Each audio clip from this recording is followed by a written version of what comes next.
Hello friends, बहुत बहुत स्वागत है आप सभी का मेरे चैनल शायना गोयल पर। सो फ्रेंड्स, आई होप आप सभी फिट एंड फाइन होंगे, हेल्दी होंगे और अच्छे से चल रही होंगी आप लोगों की प्रिपरेशंस एग्ज़ाम्स की।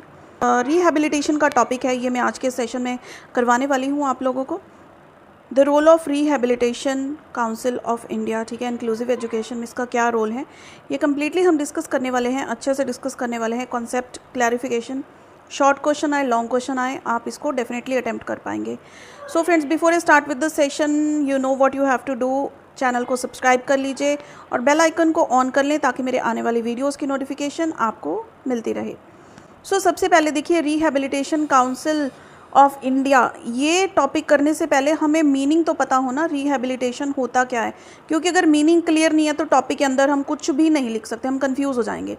सो रिहैबिलिटेशन क्या है, देखो अगर आपको क्वेश्चन भी आता है ना तो आप ये चीज़ लिख सकते हो इंट्रोडक्शन में कि ये rehabilitation council of India. So firstly rehabilitation means this.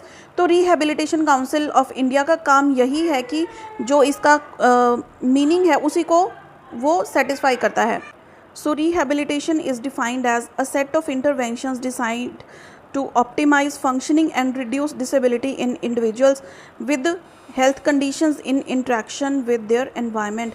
यानी कि जो डिसेबल्ड पर्सनस है या फिर डिसेबिलिटी किसी भी तरह की है किसी में, उस चीज़ को किस तरह से दूर किया जाए और उनको हेल्दी एनवायरनमेंट मिले, हेल्दी बॉडी, हेल्दी सराउंडिंग्स मिले, ये होता है रिहैबिलिटेशन।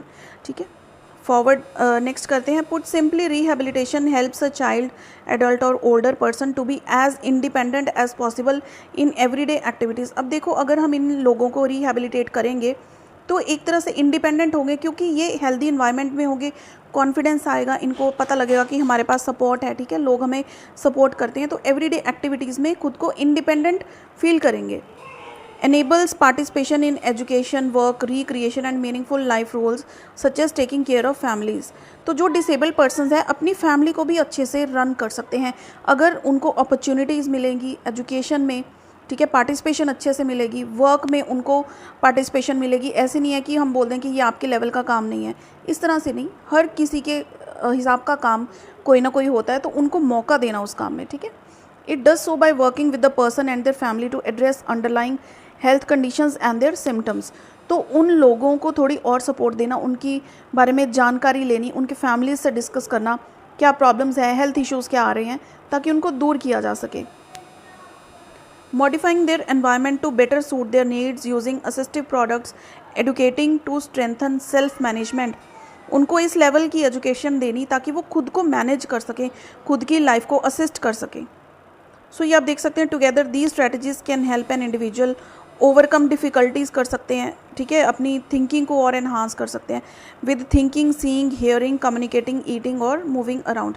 सारी चीज़ें अच्छे से वो कर सकते हैं over difficulties in these things, क्योंकि डिसेबिलिटी इसी तरह की तो होती है, ठीक है, तो ये सारी चीज़ों को वो ओवरकम कर पाएँ। Now anybody may need rehabilitation at some point in their lives. ज़रूरी नहीं है कि जो बंदा बाय बर्थ ही डिसेबल्ड है उसी को इस तरह की फैसिलिटी मिलनी चाहिए, लेकिन कुछ लोग होते हैं जिनको कभी लाइफ में कोई इंसिडेंट हो जाता है, लाइक कोई इंजरी हो गई, कोई सर्जरी हुई है, किसी की प्लास्टिक सर्जरी हुई है ना, बहुत सारी डिजीज़ ऐसी होती हैं कि बंदे बिल्कुल डिपेंडेंट टाइप फील हो जाते हैं, और because their functioning has declined with age, तो वो लोगों को रिहैबिलिटेशन मिलती है। Clear is this? Now we will see basically the role of rehabilitation council of India. उससे पहले थोड़ा इसके बारे में हम जो इन्फॉर्मेशन है वो देख लेते हैं। The rehabilitation council of India, RCI short form में भी आ सकता है, तो ध्यान रखना, RCI means rehabilitation council of India was set up as a registered society in 1986। ठीक है, रजिस्टर्ड सोसाइटी कब एस्टैब्लिश हुई थी? ये 1986 में, सितंबर 1992 में ये इनैक्ट हुआ था एक्ट, यानी कि एक्ट लागू कब हुआ था? 1992 सितंबर में, ठीक है। रजिस्टर्ड कब हुई थी? 1986 में, और ये इनैक्ट कब हुआ था? सितंबर 1992 में by parliament, and it became a statutory body on 22 June 1993। तो ये 3 डेट्स हैं mainly. The act was amended by parliament, यानी कि इसमें कुछ चेंजेस करी गई 2000 में, to make it more broad based, और ज़्यादा पॉइंट्स इसमें कवर करे जा सके और ज़्यादा इंक्लूजन करी जा सके, इसलिए इस एक्ट को अमेंड किया था, यानी कि अपडेट किया था। The mandate given to RCI is to regulate and monitor services given to persons with disabilities, to standardize syllabi and to maintain a central rehabilitation register of all qualified professionals and personnel working in the field of rehabilitation and special education। अब क्या चीज़ें mandatory यहाँ पे जो है change की गई वो है कि टू स्टैंडर्डाइज जो सिलेबस है वो स्टैंडर्डाइज करना, ठीक है। जो सेंट्रल रिहैबिलिटेशन एक रजिस्टर होता है जिसमें सभी लोगों का डेटा फीड होता है, लिखा होता है वहाँ पे जो भी इस फील्ड में अपना योगदान डाल रहे हैं, रिहैबिलिटेशन में अपना योगदान डाल रहे हैं, ठीक है। कोई प्रोफेशनल्स हैं, पर्सोनल हैं working in this field of rehabilitation and special education. Next, the act also prescribes punitive action against unqualified persons delivering services to persons with disabilities. अब punitive action against यानी कि punishable act है ये, अगर कोई unqualified person है और वो services deliver कर रहा है disabled को, क्योंकि इसके लिए एक संस्था बनाई गई है, उसके थ्रू सब कुछ recorded है और सब कुछ systematic way से चलता है। So this was the basic introduction about this. Ministry of social justice and empowerment है, रजिस्टर्ड कब हुई थी 1986 में, statutory body in 1992 through RCI act, ठीक है, पास्ड ऑन 1 सितंबर 1992। इफेक्टिव कब हुई थी 22 जून 1993 में। अमेंडमेंट हुई 2000 में। अमेंडमेंट किस चीज़ की हुई, स्टैंडर्डाइज करने की। Then regulating the training including a component of research in area of rehabilitation and special education. तो यहाँ से आपको वर्डिंग भी अच्छे से मिल सकती है। Next we will see the organisation of this RCI। Organisational chart आप यहाँ पे देख सकते हैं। सबसे पहले ऊपर है जनरल काउंसिल जिसके अंडर आती है executive committee, then is the chairman, फिर है मेंबर सेक्रेटरी और उसके अंडर आते हैं सब कमेटीज़ या फिर जो एडवाइजरी कमेटीज़ हैं, जोनल एडवाइजरी कमेटीज़ हैं, ये सारी इसके अंडर आ जाती हैं। आई थिंक ये प्रिंट ज़्यादा क्लियर नहीं है तो मैं बोल के बता रही हूँ, समझ लेना या फिर लिख लेना थोड़ा सा, क्योंकि ये ऑर्गेनाइजेशनल चार्ट भी इंपॉर्टेंट है, आपके आंसर का पार्ट बन सकता है अगर लॉन्ग क्वेश्चन में आता है ये, ठीक है। देन मेंबर्स इन RCI कौन कौन से होते हैं, सिविल सर्विसेज वाले लोग, एक्सपीरियंस्ड पर्सन इन रिहैबिलिटेशन जिनका एक्सपीरियंस्ड है, ठीक है। Then UGC, ICMR and MPs, ये सारे मेंबर्स होते हैं RCI के। अब लोकल लेवल कमिटीज़ के अंडर कौन कौन आते हैं, an officer of the civil service not below the rank of DM और DC, एटलीस्ट DM और DC का रैंक होना चाहिए सिविल सर्विस में, तब लोकल कमेटी का मेंबर वो बन सकता है, ठीक है। A representative of a registered organisation and third is a person with disability. ये तीनों क्या हैं, लोकल लेवल कमेटी फॉर्म करते हैं। नेक्स्ट अब हम देखेंगे इसके ऑब्जेक्टिव्स क्या हैं। Objectives of RCI, first is to regulate the training policies and programmes. अब देखो ये जो पॉइंट हाईलाइट किए हुए हैं, कलर्ड किए हुए हैं ना, ये आपके मेन पॉइंट्स बनते हैं, बाकी इसकी साइड में इसकी एक्सप्लेनेशन है ब्लैक प्रिंट में। To regulate the training policies and programmes in the field of rehabilitation of persons with disabilities, यानी कि जो भी हमारी यहाँ पे पॉलिसीज़ बनी हैं या प्रोग्राम्स बने हैं उसको रेगुलेट करते रहना, टाइम टू टाइम अपडेट करते रहना।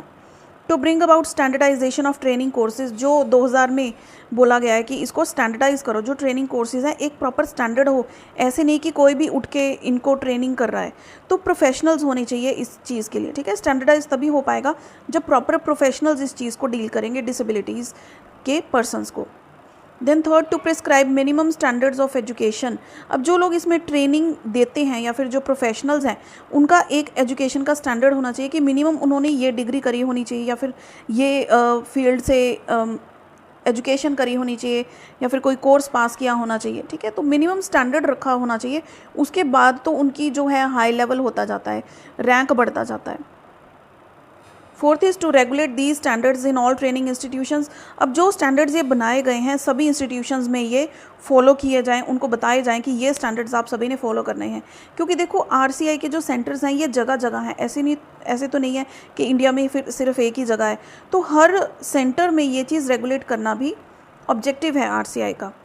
Then to recognise institutions, organisations और universities running masters degree, bachelor degree या फिर ये सारी degrees in field of rehabilitation of persons with disabilities. अब जो यूनिवर्सिटीज़ या फिर जो भी संस्था ये वाली कोर्सेज चलाती हैं रिहैबिलिटेशन का, उसकी जानकारी रखना, क्योंकि वहीं से तो ये लोग हायर करेंगे, प्रोफेशनल्स हायर करेंगे, ठीक है।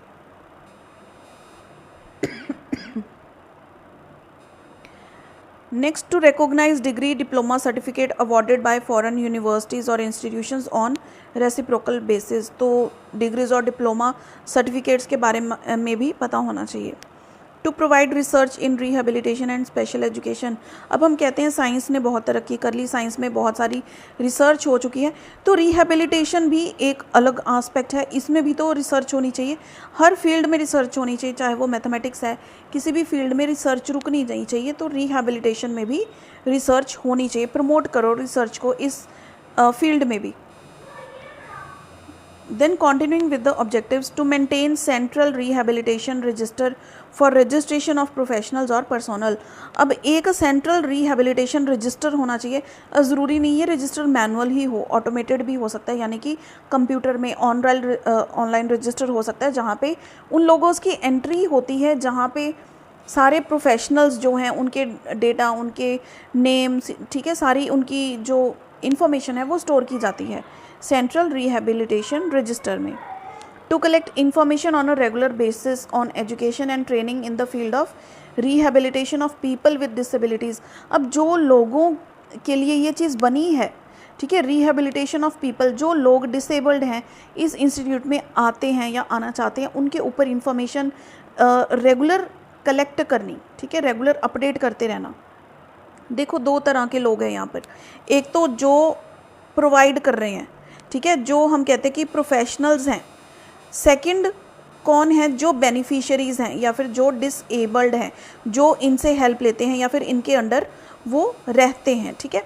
और इन सभी के ऊपर है रिहेबिलिटेशन काउंसिल ऑफ इंडिया, जो इस चीज़ को मेंटेन करती है, इसको रेगुलेट करती है, इसका रिकॉर्ड रखती है। समझ में आ गया, ठीक है। Then to encourage continuing education in the field of rehabilitation. ऐसे नहीं है कि मिनिमम क्वालिफिकेशन लेकर आप लोगों ने अपनी जो एजुकेशन है वहाँ पे रोक दी, इसको और ज़्यादा जितनी हाई लेवल पर एजुकेट हो सकते हैं रिहेबिलिटेशन में, वो एजुकेशन लेनी चाहिए। To recognise vocational rehabilitation centres as man power development centres. अब जो वोकेशनल रिहेबिलिटेशन सेंटर्स हैं वहाँ पर भी मैन पावर इतनी ज़्यादा होती है, तो उसको भी रिकॉग्नाइज करना। To register vocational instructors and other personnel working in the vocational rehabilitation centres. अब देखो जितने जितने सेंटर्स हैं, जितने लोग उनमें काम कर रहे हैं, उन सभी का रिकॉर्ड रखना, उन सभी के रिकॉर्ड को मेंटेन कहाँ पे करना है, रजिस्टर में। तो हमने यहाँ पे देखा था कि सेंट्रल रिहेबिलिटेशन रजिस्टर में सभी प्रोफेशनल्स का रिकॉर्ड रखा जा रहा है, तो जो वोकेशनल इंस्ट्रक्टर्स हैं या पर्सोनल हैं उनका भी तो रिकॉर्ड होना चाहिए, उनको भी रजिस्टर करो। To recognize the national institutes and apex institutions on disability as manpower development centers। तो जो इंस्टीट्यूट्स या फिर अपेक्स इंस्टीट्यूट्स डिसेबिलिटी पर हैं उनको भी मैन पावर डेवलपमेंट सेंटर्स के तौर पे रिकॉग्नाइज किया जाना चाहिए। Then to register personnel working in national institutes, मतलब सारा कुछ ना रजिस्टर करने के ऊपर ही इसका ऑब्जेक्टिव्स है, मेन एम है। दो तरह के एम है, एक तो बंदों को लेकर आओ जिनको ज़रूरत है, जो डिसेबल्ड है। दूसरा जो सेकंड पॉइंट क्या है कि वो जो संस्था प्रोवाइड करती है रिहेबिलिटेशन में एजुकेशन, उसको रिकॉग्नाइज करो, वहाँ से लोग हायर करो। थर्ड क्या है कि उन सभी लोग का डाटा मेंटेन करके रखो, चाहे वो रिहेबिलिटेशन रजिस्टर में करो या फिर वैसे रजिस्टर करो उन लोगों को जो यहाँ पर काम करते हैं। और डिफरेंट लोग जो काम करते हैं वो सारों का रिकॉर्ड इतने पॉइंट्स में इन्होंने अलग अलग से घुमा घुमा के बताया हुआ है, जो मैंने आपको शॉर्ट में बता दिया, ठीक है। अब आपके ऊपर है आप किस तरह से इस चीज़ को लिख सकते हो, मेंटेन कर सकते हो। Next are the initiatives taken by RCI to promote inclusive education in India. तो इनिशिएटिव क्या लिए हैं इन्होंने, अब तक तो था इनके ऑब्जेक्टिव्स क्या हैं, अब क्या है इन्होंने एक्चुअली किया क्या है। पहले तो था कि ये ऑब्जेक्टिव है भैया हम ये सब कुछ करेंगे, अब इन्होंने एक्चुअली किया क्या है वो भी हम देख लेते हैं। Accreditation of teacher training institutions. The RCI accredits teacher training institutions to ensure that they provide high quality education and training to teachers who work with persons with disabilities। अब जो लोग प्रोफेशनल्स हैं इस चीज़ में, ठीक है, उन लोगों का भी ध्यान रखना कि उनको और ज़्यादा हाई क्वालिटी एजुकेशन दी जाए ताकि वो डिसेबिलिटी वाले लोगों के साथ बहुत और अच्छे तरीके से डील कर पाएँ। The accreditation process ensures that the teacher training institutions meet the required standards set by RCI। तो standards हम ऊपर देख ही चुके हैं क्या इन्होंने सेट किए हैं। तो जो टीचर ट्रेनिंग इंस्टीट्यूशंस है वो स्टैंडर्ड को मेंटेन करें। ये जो एक्रेडिशन प्रोसेस है ना इंश्योर करता है, यानी कि ये एक्चुअली वो चीज़ को देखते हैं। Then second is the curriculum development. The RCI develops and revises the curriculum for various courses in the field of rehabilitation and disability students। अब जो लोग यहाँ पे आते हैं, डिसेबल्ड पर्सन है, रिहेबिलिटेशन का जो बेनिफिट ले रहे हैं, उन लोगों के लिए भी करिकुलम होता है, ठीक है। ऐसे नहीं तो कि सारा दिन वेले बैठे रहते हैं, ऐसा नहीं होता। जो स्टूडेंट्स हैं उनको उस तरह से करिकुलम होता है। जो लोग एज्ड होकर आते हैं या हर एज के लिए अपना अपना एक कोर्स होता है कि उनको फ्री नहीं बैठने देना, वरना तो हम बोलते हैं कि जो वेला दिमाग होता है ना शैतान का घर होता है। तो वही काम हर किसी के साथ है, वो या तो डिप्रेस हो जाएगा, तो उनको किसी ना किसी काम में लगाए रखना। ये curriculum time to time revise किया जाता है। The curriculum is design to promote inclusive education and ensure that the students are equipped with the necessary skills and knowledge to work with persons with disabilities। Then training and capacity building। The RCI conducts training programs and workshop for teachers। अब teachers पर ज़्यादा focus है ताकि वो rehabilitation का जो centre है उसको अच्छे से चला सकें, लोगों को और ज़्यादा स्किल्स उनमें डाल सके जो रिहेबिलिटेशन का बेनिफिट ले रहे हैं, यानी कि जो डिसेबल्ड हैं या किसी भी तरह से जो यहाँ पे आए हुए हैं। And other stakeholders to build their capacity and enhance their skills in promoting inclusive education. यानी कि जो सर्व कर रहे हैं ना यहाँ पर, प्रोफेशनल्स हैं, ट्रेनर्स हैं, वर्कशॉप लगा रहे हैं, कुछ भी जो कर रहे हैं, सर्विस प्रोवाइड कर रहे हैं, उनको पूरा योगदान मिलना चाहिए, पूरी ट्रेनिंग मिलनी चाहिए उनको, ताकि उनके स्किल्स और बेटर हो पाएँ। Next is research and development। The RCI undertakes research and development activities to improve the quality of education and rehabilitation service provided to person with disabilities। तो RCI क्या कहती है कि रिसर्च एंड डेवलपमेंट करो ताकि हम उन लोगों की भी क्वालिटी ऑफ एजुकेशन इम्प्रूव कर पाएँ जो यहाँ पर एजुकेशन दे रहे हैं, ठीक है। यानी कि टीच द टीचर्स, वो चीज़ हो गई। The research is focused on identifying the best practices and developing new approaches to promote inclusive education। अब नए तरीके ढूंढना, वो भी क्या है, एक रिसर्च ही तो है कि किस तरह से इंक्लूसिव एजुकेशन करी जा सके। Then is collaboration with educational institutions. Collaborate करना एजुकेशनल इंस्टीट्यूशंस के साथ, उनको भी बताना कि भैया इंक्लूसिव एजुकेशन इंपॉर्टेंट है, वो भी लोग इंपॉर्टेंट हैं। The RCI collaborates with educational institutions to promote inclusive education. वो प्रमोट करना चाहते हैं कि आप अपने नॉर्मल स्कूल्स में इंक्लूसिव एजुकेशन को लेकर आओ, ताकि सभी लोग, एजुकेशन इज़ फॉर ऑल, हम कहते हैं ना कि इर्रिस्पेक्टिव ऑफ एनी भेदभाव नहीं होना चाहिए इस चीज़ में। तो इंक्लूसिव एजुकेशन होनी चाहिए। 3 तरह की हमने की थी, है ना, कौन सी थी वो याद है किसी को? इंक्लूसिव एजुकेशन थी, है ना, इंटीग्रेटेड एजुकेशन थी, और कौन सी थी थर्ड, मुझे कमेंट करके बताओ। चलो, it provides technical assistant and support to educational institutions to develop inclusive education policies and practices. यानी कि कोलैबोरेशन पे भी काम कर रहे हैं, मोटिवेट कर रहे हैं लोगों को भी, इंस्टीट्यूशंस को भी, कि वो इंक्लूसिव एजुकेशन करें। अब कंक्लूजन इसका क्या है? In conclusion we can say that the RCI plays a significant role in promotive inclusive education in India। Its initiatives and efforts are aimed at ensuring that persons with disabilities have access to quality education and training and that they are integrated into a mainstream society। उन लोगों को education देना, significant role provide करना, inclusive education को India में बढ़ावा देना, ठीक है, मोटिवेट करना इंस्टीट्यूशंस को कि वो इंक्लूसिव एजुकेशन करें। और जो लोग इंक्लूसिव एजुकेशन में इंक्लूडेड हैं, ठीक है, डिसेबल्ड हैं या किसी भी तरह से सफ़र कर रहे हैं, उनको quality education and training provide करनी, ठीक है, ताकि वो भी एक सोसाइटी में एक आम इंसान की तरह रह पाएँ, अपने फैमिली का भी पालन पोषण वो कर पाएँ। सो फ्रेंड्स, यहाँ पर हमारा रिहेबिलिटेशन का टॉपिक भी होता है कंप्लीट।